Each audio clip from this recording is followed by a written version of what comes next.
જય શ્રી કૃષ્ણ મારી વાલી બહેનોને, કેમ છો બધા? મજામાં? હું રૂપર જોશી તમારું સ્વાગત કરું છું મારા રસોડામાં. તો આજે હું બનાવીશ પાલક પનીર બટર. તો એના માટે મેં અહીંયા પાલક લીધી છે આ રીતે, ને એને મેં સાફ કરી નાખી છે અને સુધારી લીધી છે આવી રીતે. અને લસણ લીધું છે આપણે, એક ગાંઠિયો લસણ આ રીતે ફોડી નાખ્યું છે. એક ડુંગળી લીધી છે. આ આપણે ચીઝ લીધું છે, 2 ટ્યુબ આવે ને ચીઝની. ને આ આપણે પનીર લીધું છે 250 ગ્રામ. આ માખણ આપણા ઘરનું માખણ જ છે, ઘરનું માખણ લીધું છે આપણે, જરૂર પ્રમાણે વાપરશું. એક લીલી ડુંગળી લીધી છે આપણે, 2 ટમેટા અને 4-5 મરચાં અને થોડુંક આદુનો ટુકડો એ રીતે નાખો. તમે તમારી તીખાસ પ્રમાણે નાખી શકો.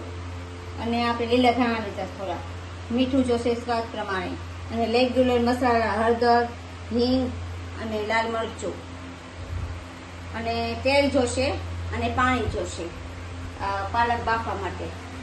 તો હવે આપણે પાણી મૂકી દીધું છે અહીંયા અને ગેસ ચાલુ કરશું. કઢાઈ દીધી છે આપણે, ત્યાં પાણીને થોડી વાર ગરમ થવા દેશું. પાણી ગરમ થઈ જાય પછી પાલક આપણે નાખી દઈશું. એમાં જાજી વાર નથી રાખવાની, આપણે ખાલી 1 કે 2 મિનિટ માટે જ રાખવાની છે પાલકને. ઉફાળો આવી જાય ત્યાં સુધી ને સરસ પાલક બફાઈ જશે.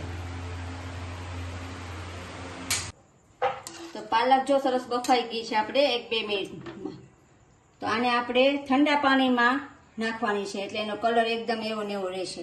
અમે ઠંડુ પાણી લીધું છે ફ્રીજનું, એમાં નાખવાની, એનો કલર એકદમ લીલો લીલો જ રહેશે. તો બધી પાલક આપણે એમાં નાખી દઈશું. આ આપણી પાલક આમાં ઠંડી થઈ જાય એટલે એને આપણે પીસવાની છે મિક્સર જારમાં. તો આને પીસી લઈશું. ચાર જે લીધા છે એને આપણે મિક્સર જારમાં પીસવાના છે. ડુંગળીની ટમેટાની પ્યુરી બનાવવાની છે, એને મિક્સર જારમાં આપણે પ્યુરી બનાવી દઈશું. અને લસણની તે એને આપણે પ્યુરી બનાવી લઈશું, પીસી લઈશું એમાં મિક્સર જારમાં.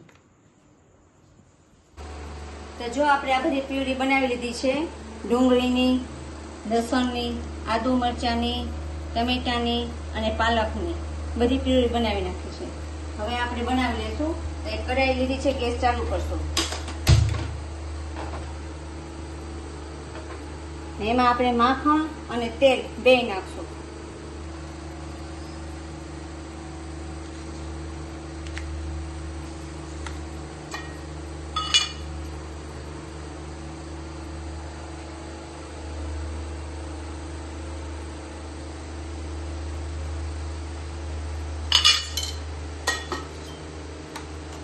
અને ઓગળવા દેશું થોડીક વાર આમાં.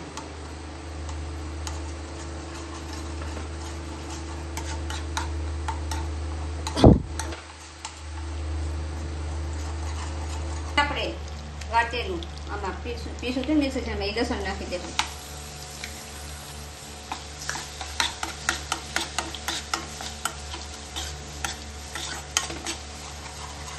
લસણને થોડીક વાર લાલ થવા દેશું.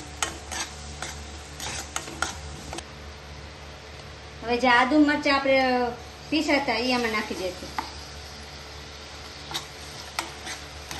ગેસ ધીમો રાખવાનો.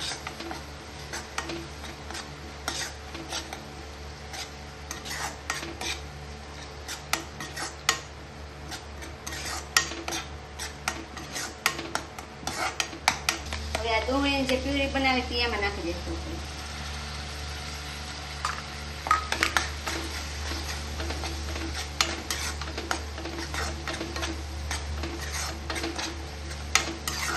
ડુંગળીને થોડીક વાર આમાં પકાવી લેશું.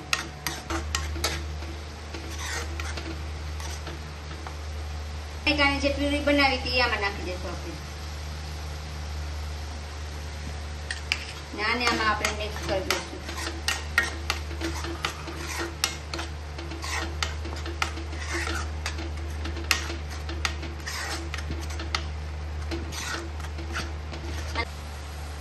હવે મીઠું નાખી દઈશું સ્વાદ પ્રમાણે આપણે.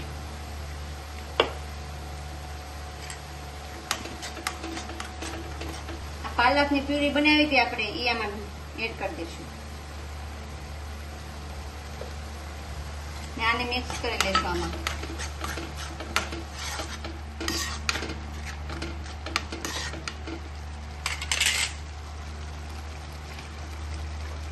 હવે હળદર નાખશું એમાં. લાલ મરચું તમારે ટેસ્ટ પ્રમાણે નાખી શકો, કારણ કે આપણે આમાં લીલા મરચાં વધારે નાખ્યા છે. એટલે લાલ મરચું ઓછું નાખશું. નાખી દેશું એમાં.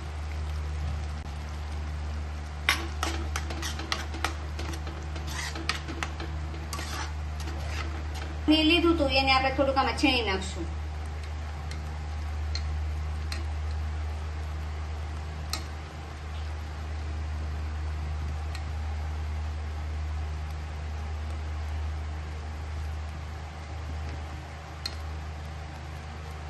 છીણી લીધું છે બધું. હવે આમાં મિક્સ કરી લેશું બધું.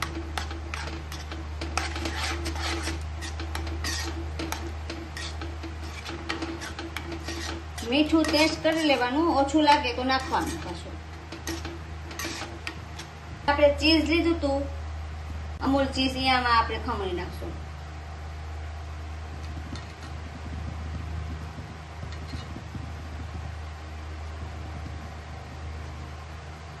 આપણે પનીર છે ને એ થોડુંક આપણે સુધારીને નાખ્યું છે આમાં.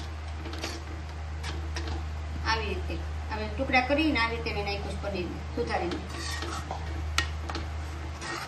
આપણું પાલક પનીર તૈયાર થઈ ગયું છે. હવે આવી રીતે રાખવાનું. તમારે જો રસો થોડોક રાખવો હોય તો થોડુંક પાણી નાખવાનું. આ રીતે સરસ લાગે. તમે આની કઈ પણ વસ્તુ ખાઈ શકો, રોટલી, પરોઠા, ભાખરી કઈ પણ રીતે ખાઈ શકો એમ. અને ટેસ્ટમાં એકદમ મસ્ત લાગે છે આવી રીતે બનાવશું તો. આમાં આપણે પનીર ભરપૂર નાખ્યું છે, બટર એ ભરપૂર નાખ્યું છે, માખણ એ નાખ્યું છે.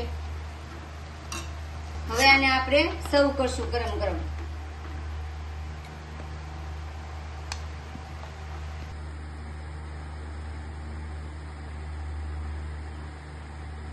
તો તૈયાર છે આપણું પાલક પનીર ચીઝ.